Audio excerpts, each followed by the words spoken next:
Assalamu alaikum class 7.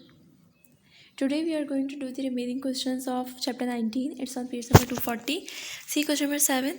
The following data gives the number in thousands of applicants registered with the Employment Exchange during the years 1985 to 1989. Construct a bar graph to represent the data.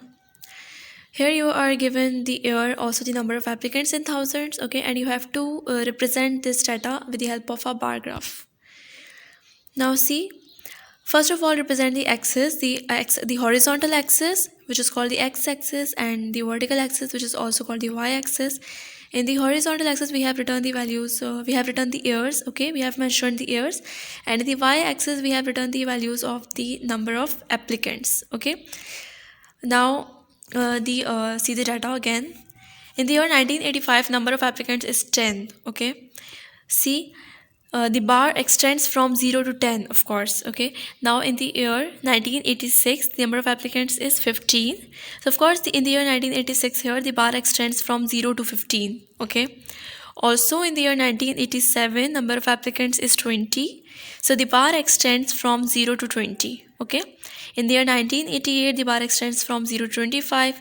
In the year 1989, the bar extends from 0 to 30, since the values of the number of applicants are 25 and 30 respectively, okay. So this is your bar graph. It's that simple. Also, don't forget to mention the heading over the graphs because it's so necessary. We need to tell us that what the graph is all about. So the heading here is applicants registered with the Employment Exchange during the years 1985 to 1989. Question number 8 is, the following table shows the comparative scores of a boy and a girl of a school in different subjects at the annual examination of 1994. Represent the data by bar graphs, okay.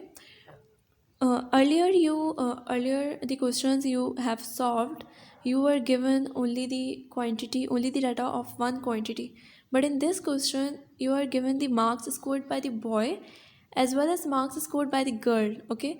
So you need to represent this data with the help of a double bar graph, okay, because you are given the quantities of two objects here, okay. Now see the graph. No, draw these axes first. The horizontal axis called the x-axis, that is why we have written x in a small letter near to this arrow. Also we have written y near this arrow in the vertical axis because this is called the y-axis, okay. And we have mentioned the subjects in the x-axis, and we have mentioned the percentages in the y-axis, okay. Also pick a different color. You need to make the double bar graph for this question now. So pick a different color for boy and different color for girls. We have picked blue for boys and orange for girls. So these 5 blue bars represent the percentages of boys in respective subjects, and these orange bars represent the percentages of girls in these subjects, in these 5 subjects, okay. So now see the data again. In English, the marks scored by the boys in percentage is 70, okay. In English, 70% marks scored by the boys, okay. Now see, the blue bar extends from 0 to 70, that's why, okay. Now see, the right before it, the marks scored by the girl in percentage, which is 80%. Now see this orange bar which extends from 0 to 80. Again see the data in the subject maths. In maths, 90% marks scored by the boy and 75% marks scored by the girls, okay. So see, the blue bar extends from 0 to 90, and the orange bar extends from 0 to 75. In the middle of 70 and 80, of course there is 75 now. Now see next value, see the next value of this data. In science, 65% marks scored by the boys and 70% marks are scored by the girls, okay. Now see, the blue bar extends from 0 to 65 and the orange bar extends from 0 to 70, okay.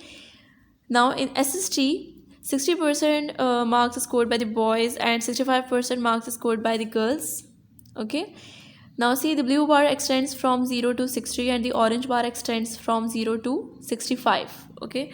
Now in Urdu, 55% marks scored by the boys and 50% marks scored by the girls, okay. See, this blue bar extends from 0 to 55 and this orange bar extends from 0 to 50, okay. Now in this graph you need to make this key as well, okay. the boys, the blue color represent the boys and the orange color represent the girls. Okay, so this is the, you have to make it as well. Okay, now your homework is do question number 6 yourself. Okay, question number 6 is the same as question number 7 and all those questions you have done before. Okay, so do this homework and take care of yourself. Allah Hafiz, thank you.